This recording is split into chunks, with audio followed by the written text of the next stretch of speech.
Hi, this is the Run Nerd Library podcast. I'm your host, Don Hahn, and I'm here today with American mile record holder Alan Webb. Good afternoon, Coach Webb. How are you today? I'm doing great. Thanks for having me on. Thank you. Happy to have you on as a guest here. Um, Obviously, very impressive stats that you have in the mile of as one of the top runners, certainly of your era and of all time. The current American record holder at a time of 3:46:91. Um, what I wanted to talk to you about today was kind of through your personal journey with the anniversary of the sub 4 minute mile coming up this weekend. Love to get your perspective on what that meant to you to get to that sub 4 minute mile between Santee and Landy.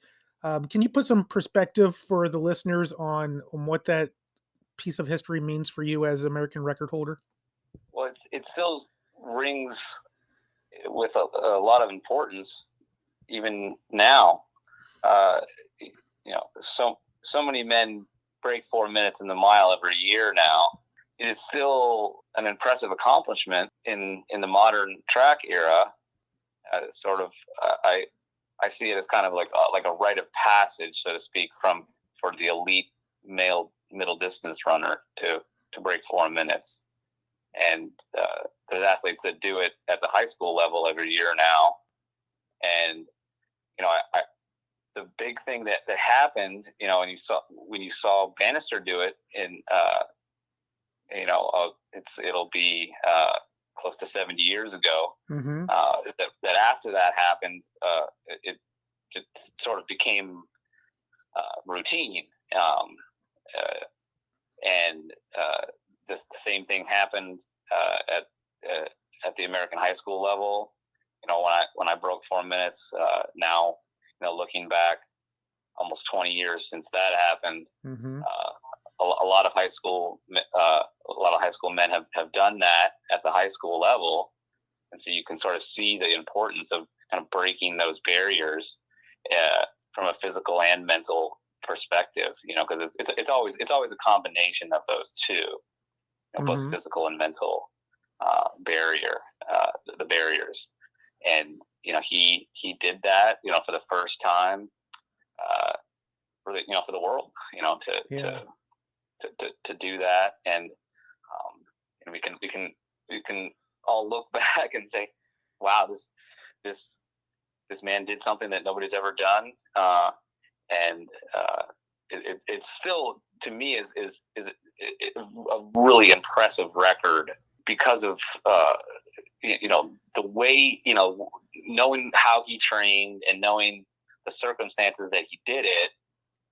Who knows how fast he could have run if he was sort of living today, Right. And I think that shouldn't be overlooked when you see when you look back 70, I guess it'd be 69 years. 69 this year, yeah. And if you think about while he was training for that attempt, he was also a full-time medical student. I think part of the lore of his setup and approach and attempt was, at the same time he was doing all these other things. Like you mentioned, he wasn't wearing the modern equipment or training under modern techniques. This was a lot of experimentation and pioneering, I think. So, kind of thinking of it from that perspective, does that, in your mind, make the feat even more meaningful, or is it just a sign of the times that he worked with what he had? No, it makes it meaningful. It definitely makes it meaningful. And when you're on the sort of the cusp of what's possible for a human being, you're in this sort of uncharted territory, and you have to kind of explore, like what hasn't been done before. And Roger Bannister did that, and they didn't know everything about training techniques and recovery times from workouts. And biomechanics Hmm. and the different therapy and recovery techniques that you can do to help improve your performance. They didn't know all that stuff. He was one of the ones that helped figure that out. And Yeah. I mean, it's not.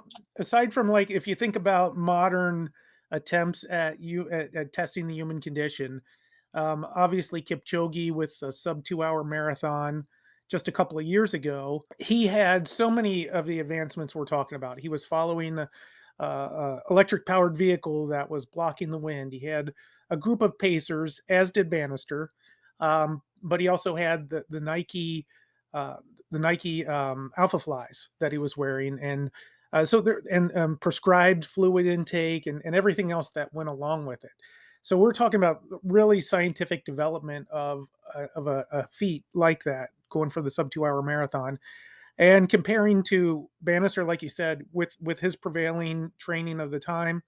I believe he was also a smoker, which kind of flies against the wisdom of athletics these days. And the shoes that he was wearing, essentially what appeared to be like cardboard with nails sticking through. Right, these were not Yeah, comfortable shoes. uh, yeah. so like thinking about that's pretty amazing, to see two instances of human abilities being tested with two very different sets of variables and inputs in. Is that sort of the future, or what do you think that will look like in the future? I do. And I think that you're seeing it, year by year. Hmm. Uh, just the subtle techniques that are being employed to get those tiny little slivers that are sort of left, Yeah. that to push the envelope, because it's sort of a lot of this is the hidden mystery has been revealed, Hmm. and so you're getting to the margins of what can happen, and so it takes even, you know the margins for error is so small, and you mentioned the shoes and the pacemakers. um, uh, there's also, there, even within, for the pacemakers, they have, uh, uh, the, the use of pacing lights on the Hmm. track Hmm. has helped kind of, I think, has helped the most recent world records, at least in the 5 and 10, kind of squeak out just a second or two Hmm. over a 5 or 10, which is so much in those events now. Um, and you mentioned the shoes, and there has become sort of limitations that they've placed on the shoes, Hmm. in terms of how much they're going to let that progress. Like the stack height and, small nuances. Yeah.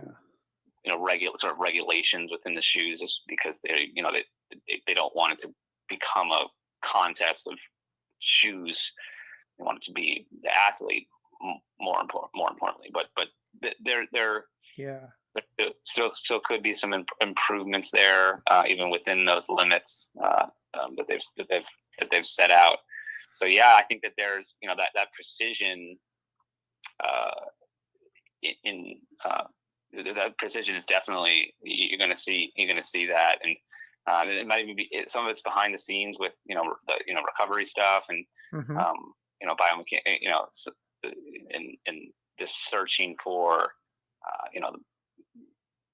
even better, training plans, Hmm.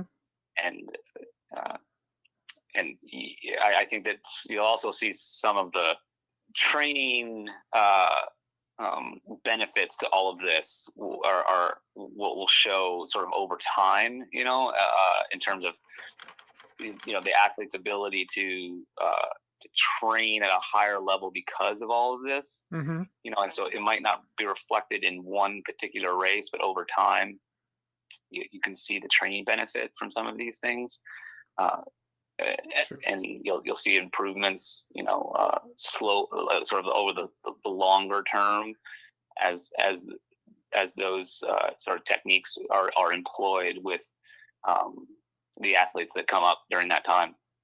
And that's a good point. And I wonder, like, as you think about Bannister, he had Wes Santee and John Landry clicking at his heels. I mean, it was a three-way race for those guys to get under 4 minutes, and two of them eventually did. Santee, his best time was four flat. No slouch, but I don't think that was what he was attempting to go for. No. Obviously, so you think about like that competition, that level of drive, external drive from people who were like-minded, trying to accomplish the same thing as Bannister was. How important of a role did that play in your success, and what do you think that looks like for up and comers? Obviously, like Jacob Ingebrigtsen is pretty. I mean, he's not far off from the world record. We could speculate as to whether or not that's a reality in his lifetime or not. Jared Naguse, another fantastic mile runner. What does that level of competition do in that kind of heated race? It does. It does a lot. It does a ton. Mm-hmm. I mean, if you look at, you just mentioned those three men that were kind of battling it out, and I think it helped to have those guys sort of competing against each other, even though they didn't even race each other that much, but they were just hearing of it. Just having that tension there was helpful, and so when you have a kind of a flock of men all trying to do it.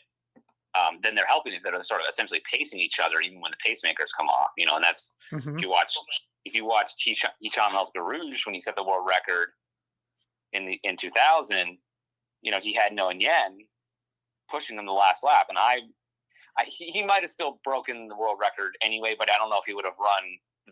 He might not have broken it by as much if he didn't have Noah right there the whole last lap. Okay. Yeah. So having this critical mass of people doing, just competing against each other is really important. I mean, last year, 90 men broke 4 minutes in the NCAA mile on the descending order list. And this year, 97 men at the NCAA level broke 4 minutes on the mile indoors. 97. Wow. Almost 100 men. Yeah. At the NCAA, that's just the NCAA level. I didn't even look at Division 2 or 3 or the Division 2 or 3 yet. But you can go on TFRS and look, and number 97 ran 3:59.89. Wow. So, that's a lot different. Even from my freshman year in college when I was at Michigan, Mm-hmm. 8 guys did it, something like that. I think if you ran 4 flat, you got into NCAA, so 401. Yeah. Still got it. So it's come, even just in the last 20 years, it's come a long way. Unbelievable, isn't it? And you look at, like you mentioned, high school. I think it had been 20 years or so between the last time someone broke 4 miles and when you were able to as a high schooler. And then you went on to break Jim Ryan's high school record for the mile. Is it the allure of the mile now? So many people doing it. Certainly, we talked about some of the training and the competition and things like that. But is there something else driving that, where all of a sudden you go from a handful of people doing it, even just 15, 20 years ago, to 100 people doing it in indoors this year already? You said, well, indoors is over now, but almost 100 people did it in indoors this year. So that's a big leap. What is accounting for that in your mind? I think it's clearly the shoes is a huge thing. That's that's it's well documented. The introduction of the carbon plated shoes Mm-hmm. has been the biggest change. I mean, it's so clear that those shoes have caused this Mm-hmm. the biggest increase. I think there are other things that I mentioned that have helped, but those shoes are just incredible. I mean, I'm 40 years old, and I put them on, and I'm like, wow, this is amazing. You know, I mean, I can probably barely break 5 minutes for the mile now, but you know, they matter so much, and you know, so you're seeing that's what the biggest increase has been, and I don't think anybody that's ever run in them or seen this dramatic increase would argue hard with me on that one.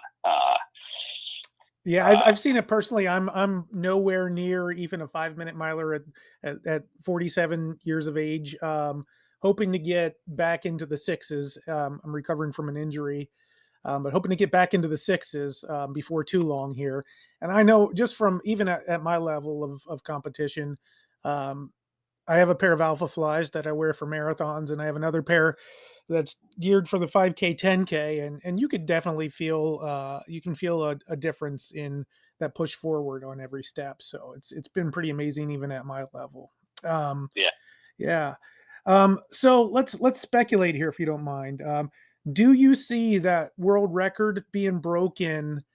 What's your time window for when that happens?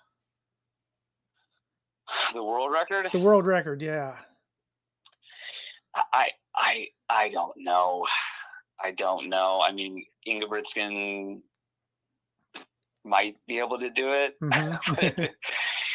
but I'll say that despite the shoes are helpful. Yeah. I will say that you can once you get down where it's that fast, where it's so fast that it's like those records are so fast that even with the shoes, it's hard. You know, like so there's still like an unknown there that I can't necessarily say for like give you like a timeline. You know, I won't put it past Ingebrigtsen. You know, I wouldn't be. I'm not saying he couldn't do it. Yeah. But 3:43 is awfully fast. It is is so fast. Yeah. And like I said before about the margin of error, like you like even with pogo sticks on your feet, you still have to have everything be perfect still to get there. So there's still other variables that need to happen to get to that point. So all right, so we're not going to get an estimate out of your guess here on when that's going to happen. That's fair. That's fair. I mean, I would just be, shooting with my eyes closed, for sure. So like, I really can't say for sure because, because it hasn't been done yet, but Ingebrigtsen is doing so well.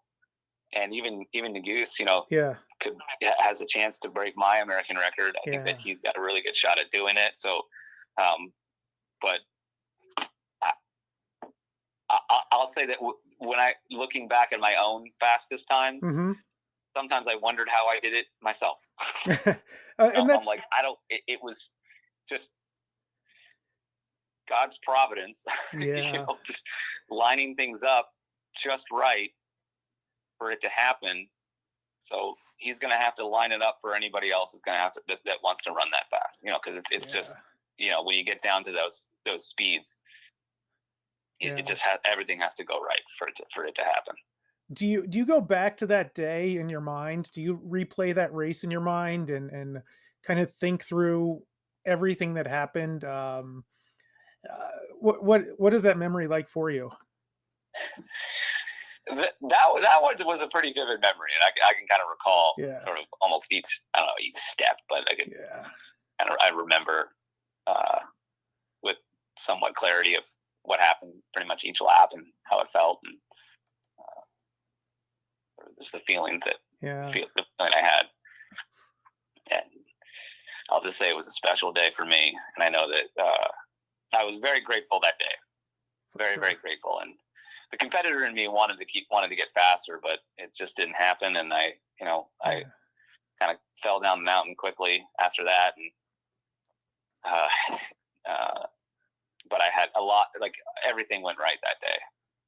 And all the prep leading up to it, and it was just a very, very special day. Yeah, on that day you got the exact result you were hoping for, and still stands today. So that's super impressive. If there comes a day when the American record falls, what would you like for your successor to know?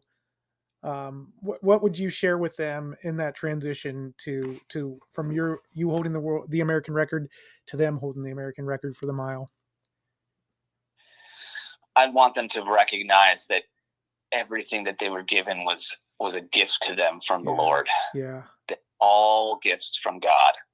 Everything that happens, the circumstances, your training, the people that helped you along the way, the your own work ethic, everything, every last bit of it is what was a is a gift, and to to to to be grateful for that, for those gifts, and just recognize that those are gifts from the from the Lord, yeah. and that would be what I would say. Yeah, definitely a great message. Great message to share with them. I know you're busy coaching the athletes of Ave Maria University, and I do appreciate you coming on to take some time to chat with us today. Any parting thoughts? I'll just say just a thank you to Roger Bannister for breaking some barriers for all of the modern milers, and just thank you for having me on. All right, thank you. Our guest today has been Alan Webb, the American record holder for the mile.